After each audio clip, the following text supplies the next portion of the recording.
Hi,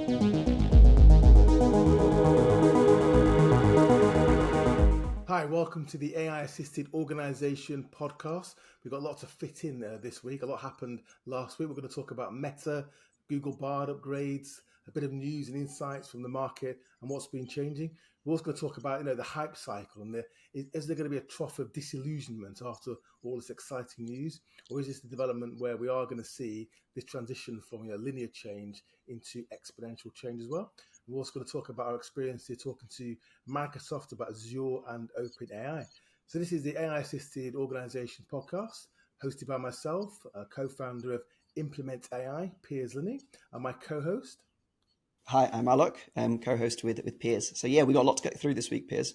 So, there's a huge amount of news. We could touch upon Apple and their Vision Pro, but that's kind of old news now. I think the news there was they didn't mention the word or AI or artificial intelligence once in their whole launch.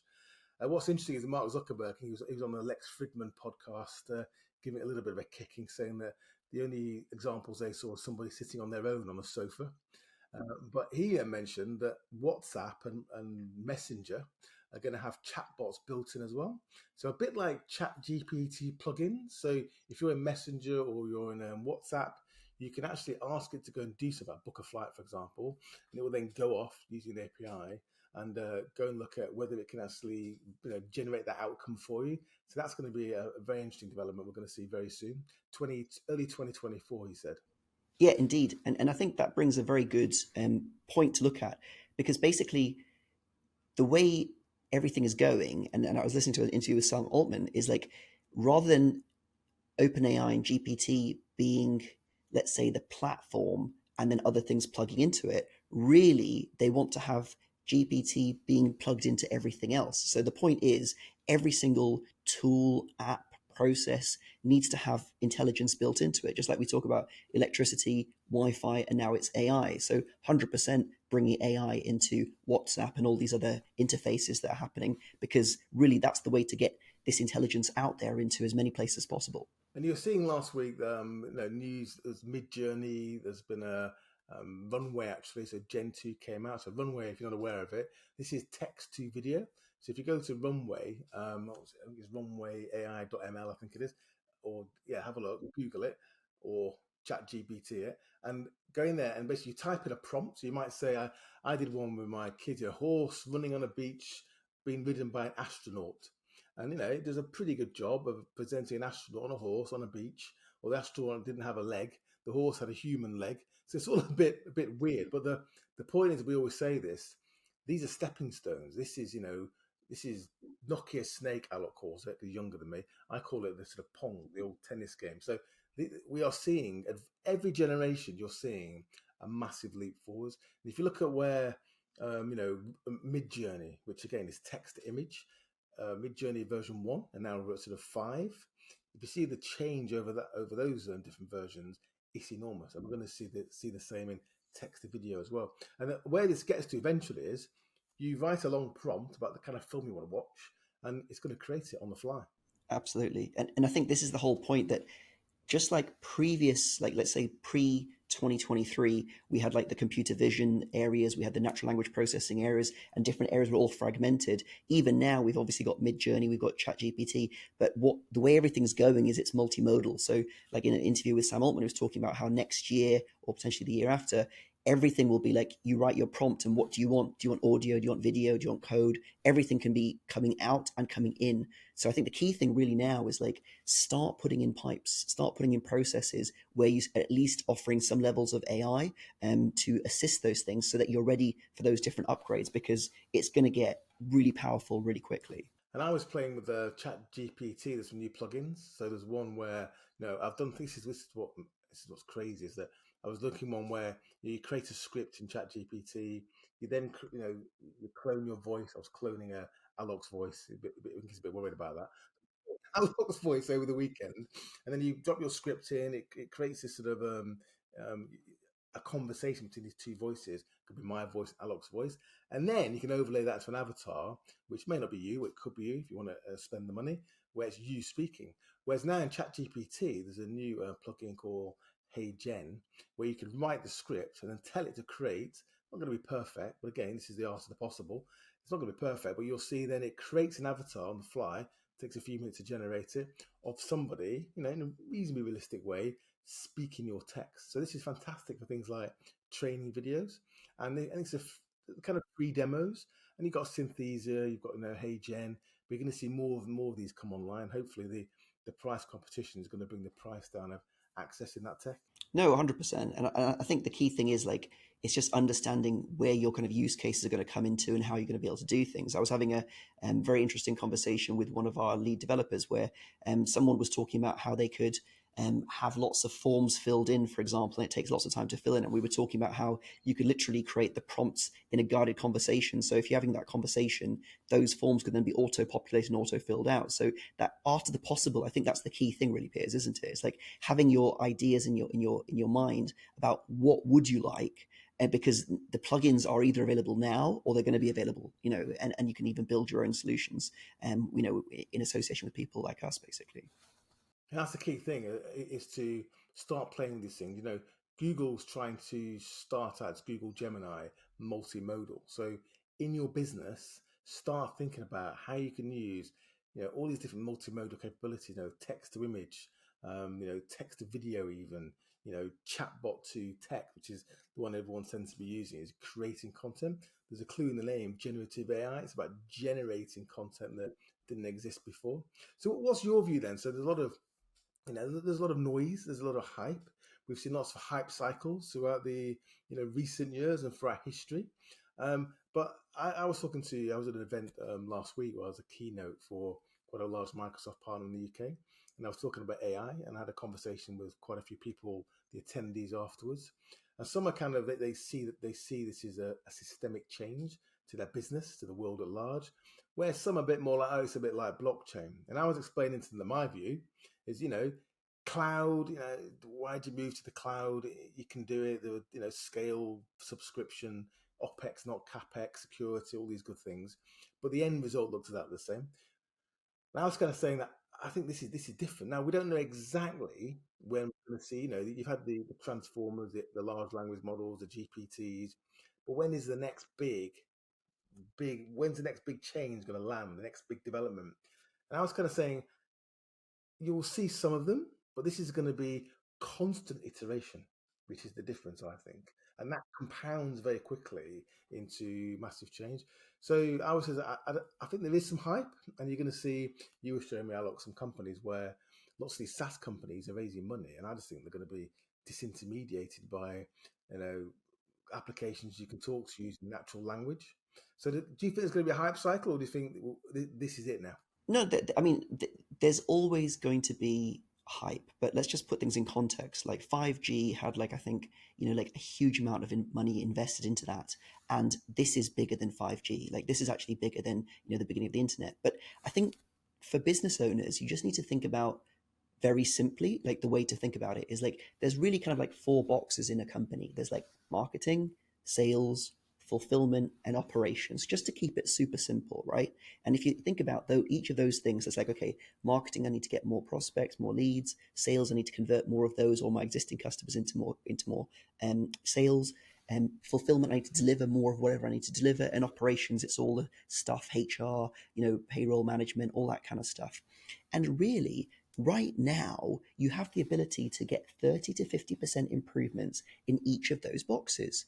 And that the question there is simply like how you can assist your team in each of those areas. So there is hype, but there's a huge amount of potential transformation that's available right now as well. So it's really just a question of like focusing on where you want to go. And I think you made a good point, Piers. Like, the way things are going to go is each company really kind of wants to get to a place where you've got your own database and your own LLM, your own chatbot interface, where you can then talk to your data and get out what you want. At the moment, many companies have like 5 or 6 different SaaS softwares and everything's fragmented. But we really, if we think about this AI assisted organization going from fully manual to AI assisted in each of those 4 departments, you kind of want to go along that journey. So I think the key thing here is don't get caught into other SaaS softwares necessarily. There is good to have SaaS software, but start to think how you can move more foundationally and fundamentally to kind of assist yourself in those different areas, really. And I think I was this event I was at last week. There was quite a few partners there. People flew in from all over the world actually, and they were saying exactly that. And I was sort of saying, look, there is noise, there is hype, but it's very easy to forget what the world was like in Q4 last year compared to what it's like today. I think that if you actually think about the capabilities and what you can do now, like you were just saying now, like the ways in which you can leverage this technology to reduce costs or grow revenues or simplify things or save time in your business, it just wasn't there 6 months ago. And people are talking about the hype. I'm like, well, in some ways, it's quite right. There's a huge amount of hype. And what we've discovered is talking to some of these larger players is that large organizations are running at this really, really hard. We probably mentioned this last week as well, but that's becoming a lot clearer because a lot of the platforms can be still quite technical at scale. And the key is to find something that's the right size, the right fit, and within the budget for actually your business so you can make change today. But I was looking at. I met someone last week, and he said, "I've created an AI podcast, like end to end. Literally, it's all AI." And I thought, well, okay, you don't get the kind of inflection, you don't get our charm and charisma and knowledge, obviously, a lot. But I was intrigued. And I started saying to him, "Well, how have you done that?" And he said, "I wrote a Python app." Now I don't write code, so I was quite frustrated because I like to be able to do things. And I thought, no. So I got to chat GPT and said, right, I set myself up as a sort of avatar, as this like a podcast, technical podcast creator, techie. And I said, right, I need to install Python and write the code that's going to enable me to create a podcast, create the script, overlay with some language, our voices, for example, and then create a podcast. And I want some images as well for the podcast host. And ChatGPT told me how it's great. This sort of this step by step process for prompts, the best way of doing it. It told me how to install Python, what the code would be, how to install how to install pip, for example, and install the libraries. And I won't bore you with it, but it works. So that capability to make me someone who can generate code that works, did not exist 6 months ago. And I think in many ways it's a weird one that the hype and the noise in some ways is actually hiding and making people a little bit more negative about the capabilities that exist. And a lot of people I spoke to who are in the technology industry, and I started talking about what they can do, even they're quite large businesses, and these like 200 people, and some of them just banned it. And I said, well, why would you ban it? And this is why we implement AI. We talk about helping with governance and policies and putting a chief AI officer, is that you can't ban this stuff. This is like banning books. You need to find a way Or of electricity or changing it. Wi-Fi. Yeah, it's like banning No, Wi-Fi, 100. banning the internet. No, 100%. And I think that that's the key thing here, really. It's like you have to understand that, like, before, if you want to learn how to code, you need to go on a coding boot camp or study some books or go on a course or whatever like this. Just have the capability of writing some code. Same thing if you want to create a landing page, if you want to kind of like do any kind of like data analysis or anything like this. But all these capabilities are being offered and shortcutted straight to you. So really the question then becomes like, what do you want to do now that you have that time compressed and you have that skill and that capability really. So I think the key thing, like you said, is really just like having a structural plan, understanding where you're trying to go, and then also putting some rules for like how we're going to play with this, how we're going to do this. One thing that we were talking about, Piers, is like it's important to almost standardize the usage of AI across a company. So for example, rather than everybody, like for example, being able to write freely and ask whatever they want, if they don't put the right customer description in or the right different elements in, they could get wildly different outputs. And that's where we talk about prompt engineering. But there's also systems where you could actually have your own AI hub with prompts encoded. So anyone in your marketing department would always have the same context for the type of customer. So you can almost standardize the output. And so everybody can then be at an increased speed or performance layer. So I think the key thing here is like just educate yourself as to what is possible and then start thinking about how can we as much as possible standardize it and then use it in a proactive way so we're not experimenting too much and we get to benefit from it straight away, because that's the key thing here. You can actually get immediate benefits. And I think that's what I'm hearing is that you get these sort of consumer hype cycles, fear of missing out, FOMO. And I think that the phrase I've heard is FOBA, so fear of being replaced. And that's not potentially you as an employee, but it's actually your entire business. So a lot of companies, they understand the opportunity, they're being quite reticent, and I think that's the one way of doing it. Large enterprises are are going at this hard. And no matter how big your company is, I don't care if it's a local fish and chip shop, whether you're 20 employees, 200 employees, or 500 employees, you have to start understanding and trying to implement this in your business. And we've started doing this now. So implement AI, well, we started this only about a couple of months ago, essentially, in terms of the thought. And we've already now got clients raising from, two-man bands, literally, or husband and wife business, to 500 employees in one case, 200 in another, and they understand and they go on this journey with us. So it's not, is it? You're not really saying, right, okay, we've looked at your business and this is what you should implement, because it doesn't really work like that. It's kind of like, right, today, this is what you should be thinking about. This is what you should be using. In 12 months, we think it should look like this, and we're going to take you on that journey. And like I was saying in my keynote at the Microsoft event last week, is that this, we'll go back to my ship, your train leaving the harbour. It's going to become harder and harder to catch up. So my view was, and my response was, is yeah, there is noise, but you have to start understanding how to implement this now to achieve those cost savings that you were talking about. And also, what we found is that quite small businesses are saying, well, we're just starting out, or we're quite small. We can see a big growth opportunity. Why would we not build our business to be AI assisted, or even more than that in some cases, completely AI driven from the outset? No, 100%. And that's where, like, there's that book Exponential Organizations that, like, we both love, and it's a great blueprint for how to do things. And they were talking about how, the first 3 people, 4 people companies that are going to be like at huge valuations are going to come from this. And I mean, let me give like an example. Like this, the week I was in London, and we went to eat at a vegan restaurant, essentially, because they're plant-based, because Lucy, my wife, she's got celiac. And it's a very good restaurant, but they have a kind of issue, because they allow a certain amount of bookings, but then they hold a certain number of open spaces to allow people to walk in. And I was trying to book on a repeat journey to kind of come back. And the thing is, they didn't. When I was trying to do that, they were not acknowledging that I'd been there before in any way, shape, or form. And also, when I was trying to book, there was an error happening, and they may have some time window where you can't book that close to it. But when I phoned, for example, to ask, again, they could have logged my phone number and understood what's going on. And they could have even said, for example, okay, we have this many open spaces available. But what I'm trying to say is, like, you still get treated like a stranger. And I was still on hold for 10 minutes for the lady to then say, actually, I don't think we can hold a space for you. It's just like a very it's just a very strange relationship when you're trying to like encourage people to come back, and you're still paying for people to answer the phone and do things in a different way. I mean, you could very easily set up a system where the phone number is detected, it understands you came the day before or even 2 days before that, and it could even say, okay, we tend to have more spaces between 7 and 8 p.m., but after 8 p.m. to 9 p.m., our usual busyness is fully fuller. So there's very simple ways you can use data and simple systems to encourage your customer to come. We ended up not going that evening, actually, to be honest, because I thought I don't want to turn up and then not have that situation. But every single business can leverage this to just make a better experience. And I think what we're finding is, and that's a good example actually, is that when we're talking to some of our implement AI clients is about AI, what you realize is in some ways what it's forcing them to do is probably what they should have done 2 or 3 or even longer, more years ago, which is that digital transformation journey.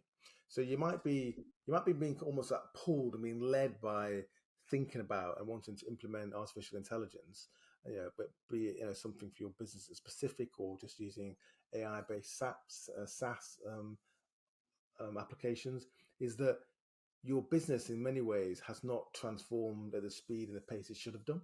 So we're seeing 3 things. One is digital transformation led by AI, and in some places just like basically business consultancy, because your business hasn't really evolved with the time. And exponential organizations is quite interesting, which is what we're sort of basically implementing AI on, about being able to scale massive. And you can't do this if you're a restaurant, clearly, because you need to have a physical space. But just thinking about using this technology, how would you grow your business or reduce your cost in ways you've never thought of before?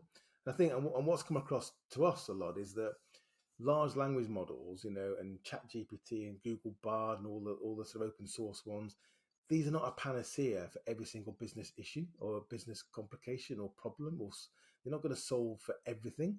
These are generative AI. They're fantastic at doing particular jobs, which is generating content, generating ideas, personalization. They're not a database. They're not particularly good at handling data. They're getting better at maths. So I think Google Bar had an update last week or just week before. I think it's last week actually. So it's much better now at computation. So you were saying before, Alok, that understanding what a large language model can do and having a database. And the beauty of that is that what you may end up doing is not having as many different databases trapped in different software as a service applications and trying to make them all talk to each other with APIs or Zapier. You may end up with a large language model as your kind of engine for communication ideas and generating ideas, generating content, marketing. The database, something which is updated, is up to date, and the LLM talks to it when it needs to get an up to date data to use in that generation of content. No, definitely. And I think that's great for your operation side of it. But actually, you mentioned that, like, for the restaurant, that maybe they can't leverage things, but they actually can, for example. So imagine you've got your normal restaurant, but then you also want to, like, open your, let's call it virtual restaurants, like your cloud kitchens. So let's just say you want to test, okay, should I run from my normal restaurant, should I run a Mexican delivery service, or should I run a gluten-free delivery service, or should I run a pizza delivery service, or whatever like this? And I want to create a different menu for each of those on Deliveroo, Uber Eats. Using generative AI, you can actually create all the images of all those products, test the different descriptions of them, and then you can actually use the analytics of what's going on to see which things get ordered more or not, and you could actually iterate your way into doing something. I mean, before, the cost to do something like that would have been quite a lot because you have to pay different restaurant and menu designers and different things like this. But now your ability to learn directly from the market and create different propositions is greatly accelerated. And I think that's the kind of key thing here. It's like, well, even if you're a small business, you can get ROI from what you're implementing, and then as you grow bigger and bigger, you can invest that into greater amounts, basically. I think you're right. I think A/B testing, let's face it, was often a quite important but a pain because you had to create you know several different versions of the same thing, and generative AI enables you to do that. Not only does it enable you to do that, it means you can generate many more versions with much more subtle changes in terms of a spectrum. So you can really, really fine tune what actually does work and resonate with your customer or your prospect. So you're right, actually, that being able to test is a huge advantage that almost any company can use that's got a customer. Yeah, I mean, like, for example, you can go one step further. Actually, like, most restaurants have a QR code, for example. Imagine, for example, that you'd already registered that you're got gluten allergy and dairy allergy, right? When you've booked the appointment. And then imagine when you scan the QR code, it knows that. So it only shows you a menu for that. That's not very complicated to do that, right? And you could also have the prices of all of those things 30% higher because it's a bit more customization, maybe made in a separate area of the kitchen, all that kind of stuff. The person will order all those things, and you're going to have a much better experience. Be like, wow, everything on this menu is directly for me. So I think you can really do some cool things with just thinking through that digital journey and then using AI to kind of enhance the experience on top of that, basically. So let's move on then. So we have been having conversations with some of the big players, the Microsoft of the world. We're going to have a meeting with NVIDIA quite soon. One of the chaps running partners there I used to work with many years ago. So NVIDIA is fascinating in terms of what they're doing. But Microsoft and OpenAI. So it's been very interesting. So I went to the Microsoft AI partner event. I was at a Microsoft event last week for one of their large partners, and I was giving a keynote in AI. But then I got to talk to their CTO. And what was fascinating is number one, that they can't hire large language model experts and resource for life, no money. I'll do that again. So one thing that came out was that they're really struggling to find talent that understands large language models. So what you're seeing actually is a premium on getting bespoke solutions built. So that's something hopefully will come down over time. But I think what we've sort of realised is that a lot of this technology, especially the enterprise grade, is still quite early days, isn't it? In terms of what it is you can do. So one of the obvious applications really was if you've got a call center, for example, with very large companies with a huge amount of data being created in terms of call logs. How do you access it? How do you search it? So transcribing that and having a large language model so you can interrogate it, and learn from it, and generate other content from it makes a huge amount of sense. But I think that even with Microsoft and OpenAI, they're still sort of working out how that's going to really be deployed at scale. Because right now, is probably quite expensive. It's kind of you don't get a fixed cost, which is why I think SaaS in some ways people prefer, because you know what you're going to pay every month. So it's really about usage. So, but we are seeing use cases where for larger companies, we're doing an event next month as well, which we'll talk about. But some cases you can replicate that with open source models as well, sort of cheaper models. And the idea again is even the large companies is they're going on a journey. And one of the big ones is law firms. You know, law firms seem to be all over this because they understand that they are about text transcription, generating new content, generating documentation, and that's what these things are very very good at. Yeah, and I think one of the key things here is like not just the reducing the cost of doing it, but increasing the speed. I think most of us want things fast, right? So if you've got like a legal document or whatever it is, and you want to get that edited, and so you can move on to the next phase of your task, being able to get that quicker is a really powerful thing. And I think some of these different models, they have larger context windows. So to give some context, with ChatGPT, you can load in a certain amount of text, and then it will then have to break it into different chunks. So let's say it was like a 10-minute YouTube video you transcribed. That might be a bit too long for how much text you can put into it. But some of these other models, for example, like Claude from Anthropic, you can put 100,000 tokens in, which is like more like a 20, 25-minute video, if not longer, of text. So you've got a lot more context that can be loaded in. So then you can then use the AI to interrogate and get more information from that. So those things are going to increase the power of it. So it's totally understanding like what you're going to use what for, because some models are going to be better at creativity and generating, other ones will be better at analysis from existing text. So it's just understanding your options in that regard. And I think we're working out for your different organizations, different clients, what is. So we're kind of, it's almost like a table, isn't it? Really, is in your sort of departments, be sales, marketing, like you were saying, HR, be it, operations. Is what are the quick wins? So what can you do today to increase your opportunity, to reduce, optimize your costs? And what are the looking out over the horizon? What are the big wins? So where is this going for you and your business? And how do you get from A to B? And how to take you and your team, employees, your suppliers, even your customers on that journey, so that in 12 months' time, and even before that, in many cases, your business is very different in terms of how the value is creating for its stakeholders. And large companies get it, and they get it at an enterprise level. But you can do a lot of this at the SME, even the very small micro company level, in terms of changing the way you operate, so that it's a massive competitive advantage. And we've been quite focused on some regulated sectors like wealth, accountancy, and we're doing an event in early July, aren't we, in central London? Yep, the 5th.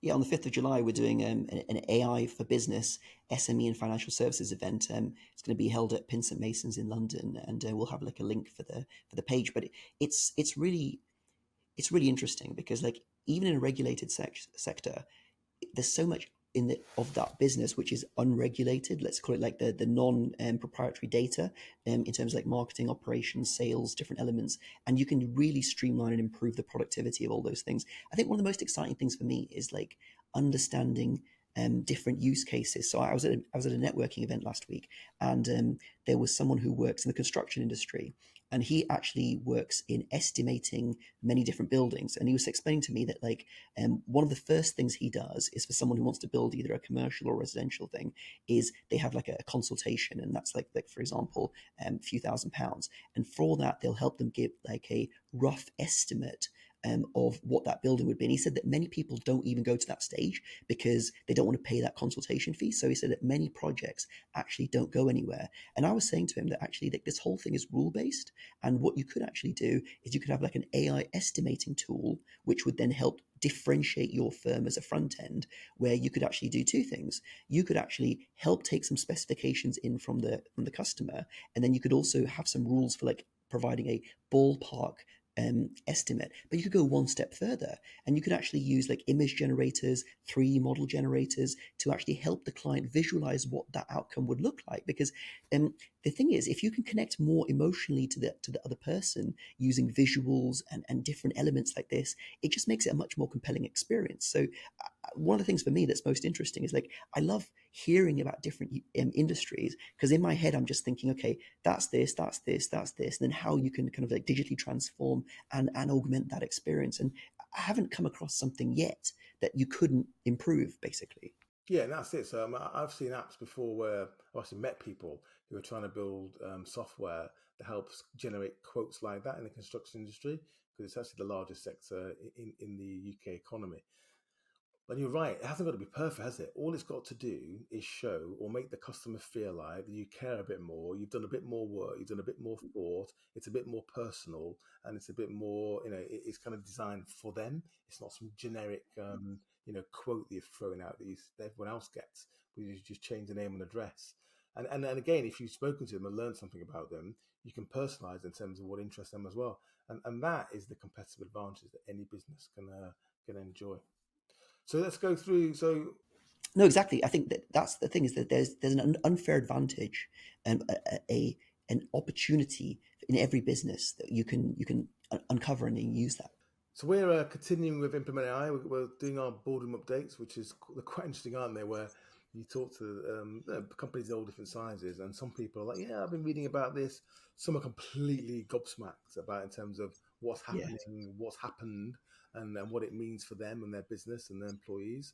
And again, I was always quite surprised that some of the companies I've spoken to or met with, they're kind of banning this, and I can see why. If you're regulated in some cases, you've got to be quite careful about it.